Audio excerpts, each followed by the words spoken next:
Welcome to the 700 Club, a big victory for the Little Sisters of the Poor at the Supreme Court.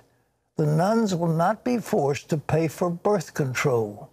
And they're not the only winners. Religious schools will no longer be forbidden to fire teachers. Paul Strand begins our coverage. Two huge wins for religious liberty here at the court on one of the very last days of this term. Significant victories on religious liberty today by a margin of 7-2. And so if anything, this should send a signal to the culture that we should all be protecting and valuing and cherishing religious liberty. The religious rights legal group Becket represented the Little Sisters of the Poor in their fight against the Obamacare mandate to violate their conscience and provide abortion-causing contraceptives through their health care plan. We knew immediately that we could not comply. To do so would have been an irreconcilable contradiction of the belief that guides our ministry and life's work.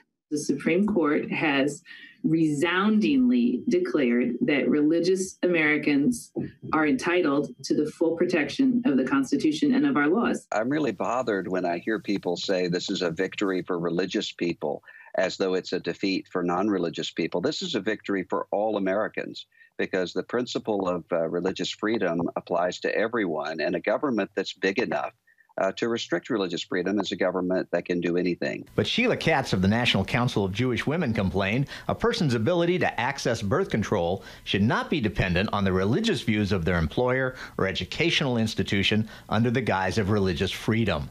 The White House weighed in, stating, twice before in this ongoing saga, the Supreme Court has blocked these overly rigid and misguided efforts and sided with religious freedom. Today, it has once again vindicated the conscience rights of people of faith. But most court watchers believe this saga will add a chapter if the White House changes hands in November. If a Democrat wins the White House in the next election, I absolutely expect these regulations to change, to go back to something more like the Obama administration's rules that will much more limit the ability of religious ministries to get exemptions from the contraception mandate. So while the Little Sisters are celebrating for now, one day they may have to go through this again. Paul Strand, CBN News, the Supreme Court. Well, it was good news also yesterday in the second Supreme Court ruling. The justices decided that the government has no business telling a religious school or ministry who to hire. Heather Sells explains this huge victory for religious rights. Two California teachers sued their Catholic school employers for not renewing their contracts, alleging discrimination based on disability and age. 7 justices backed the schools, citing what's known as the ministerial exception.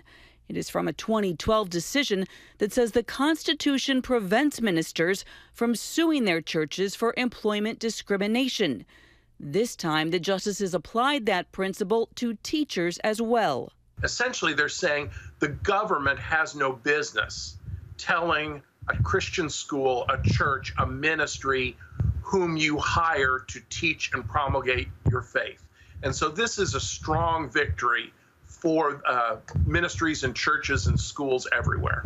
The court explained when a school with a religious mission entrusts a teacher with the responsibility of educating and forming students in the faith, judicial intervention into disputes between the school and the teacher threatens the school's independence in a way that the First Amendment does not allow. Dissenting Justice Sonia Sotomayor argued the teachers taught primarily secular subjects, lacked substantial religious titles and training, and were not even required to be Catholic. Southern Baptist leader Russell Moore said this newly expanded ministerial exception sets a precedent for the lower courts. We really do have a coherent philosophy articulated here that's rooted in the First Amendment, in the Constitution, in legislation such as the Religious Freedom Restoration Act. So I think the constitutional policy here is very clear. But questions remain because of an earlier case this session in which the court redefined sex discrimination to include sexual orientation and gender identity. the court just went ahead and redefined sex, and that is going to create a secular sexual orthodoxy that religious institutions and religious individuals will probably have to litigate in the courts for many years to come. The 2 wins for religious freedom could also boost the president's standing. He can tout the fact that these were strong majority decisions, which means that he is in the mainstream of American thought, not just from a public standpoint, but even at the Supreme Court when it comes to these very important religious liberty issues. But it's only July, and the big question is what issues will be top of mind for voters come November. Heather Sells, CBN News. Well, in other news, wicked weather is on the way, with powerful storms in the east and blistering heat in the west. John Jessup has more on that story from our CBN News Bureau. That is right, Pat. A storm brewing in the Atlantic is threatening heavy winds and rain along the mid-Atlantic coast later into today and overnight. Meteorologists say the system could become a tropical depression and possibly strengthen into a tropical storm. It is expected to drift north up the coast with gusty winds, downpours, and possible flooding from North Carolina to New York City. Meanwhile, a heat wave is set to bake the Southwest this weekend. Highs in Las Vegas could top 110 degrees. In Phoenix, it could be 115 degrees or higher. Well, there's some improvement on the jobless front today. While Americans are still applying for unemployment benefits in the wake of the coronavirus lockdowns, the new initial jobless claims came in at 1.3 million. That's better than expected. Those numbers come after President Trump hosted Mexico's president at the White House to celebrate the newly enacted trade deal with Canada and Mexico. On CBN's Faith Nation program, economist Stephen Moore said the president can help the economy by ending the policy of giving unemployed workers $600 a week on top of existing unemployment benefits. 3 out of 4 workers today are getting more money for not working than working. Not only is that unfair to the people who are working, but it also, we estimate that we will have 10 million fewer jobs by the end of the year if we extend that policy. So President Trump, if you're listening to this show, do not expand those unemployment benefits. Give everybody a payroll tax cut. And that helps workers, and it doesn't hurt businesses. Moore was a Trump campaign advisor in 2016. Well, for the 5th time in 9 days, the nation set a new record in coronavirus cases, topping 60,000 on Wednesday. At least 5 states set records for new infections. California and Texas saw a record number of deaths in one day. At a coronavirus task force briefing, Dr. Deborah Birx called on people in those states to return to lockdown status. Is really asking the American people in those counties and in those states to not only use the face coverings, not going to bars, not going to indoor dining, but really not gathering in homes either. Vice President Mike Pence delivered some good news, saying that positive test results for the virus show signs of flattening in some of the worst hit states. Meanwhile, more and more jurisdictions require people to wear face masks. Abigail Robertson introduces us to one group that's trying to make sure everyone who needs a mask can get one. Haley Gottlieb's 15-year-old downtown LA apparel factory was one of many businesses indefinitely shut down a few months ago when it was deemed unessential. Thankfully for Haley, when the LA mayor issued a call for mask makers, Smart Tees reopened to answer that call for those who can buy the much-needed product and those who cannot. The main goal is just to mask as many people as possible and to make sure that there's nothing in the way of getting people masks that they need. Haley and her business partner knew from the get-go for every mask they sold, they wanted to donate one too.